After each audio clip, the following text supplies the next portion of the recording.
Greetings, everybody. Yeah, I know it's been a while since we've done a TED Talk, so here goes. Do you remember yesterday's chapel? Those of you who were there, Mr. Park reflected on Psalm 121. Verses 1 and 2 read, I lift my eyes to the mountains. Where does my help come from?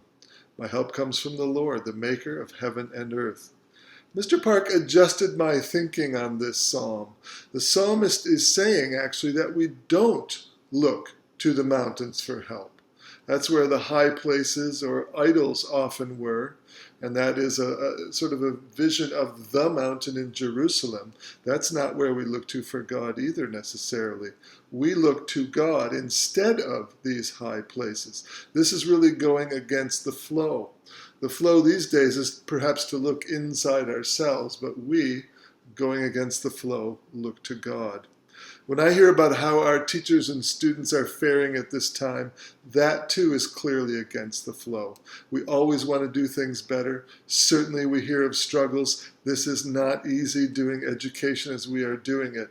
But I'm so proud and pleased to hear about and see how our teachers and students are doing at this time, perhaps against the flow of the way things are going educationally in the province.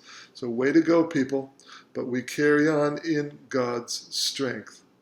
So let's keep lifting our eyes to God as we continue with this path as educators and learners. Our help comes from God.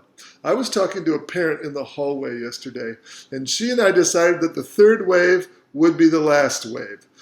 That it would be the third of three, that at some point we're going to move beyond this thing to in-person learning again, whether this spring or next fall. And I will continue to fashion or refashion that conversation into a prayer that would indeed be so. One last thing I liked about the chapel yesterday was Gord Park's final 30-second challenge in which he said, hey people, pray. Turn to the Lord. Say, God, you know what I'm facing today. Thank you that you are with me right now. You can bring that giant down with one smooth stone. You can walk me through this fire I can face today. What a beautiful 30-second challenge and a great way to start every day.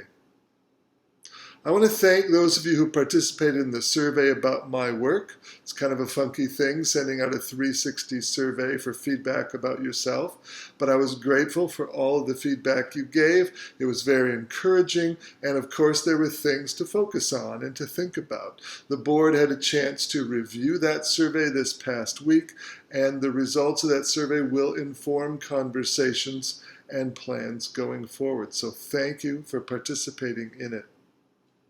Yesterday we had our biannual inspection by the Ministry of Education. And like everything else these days, it was conducted by Zoom, which was just fine with us. We didn't need to have our inspector visiting our classrooms physically like we usually do. It went great. The feedback was terrific, and I want to give kudos to those of our teachers who were part of that process who did a fantastic job. The leaders in the province certainly have a great respect for our Christian high schools, and rightly so. Our teachers do a wonderful job of educating young people, and our graduates are huge contributors to the well-being of our province as well as the kingdom of God.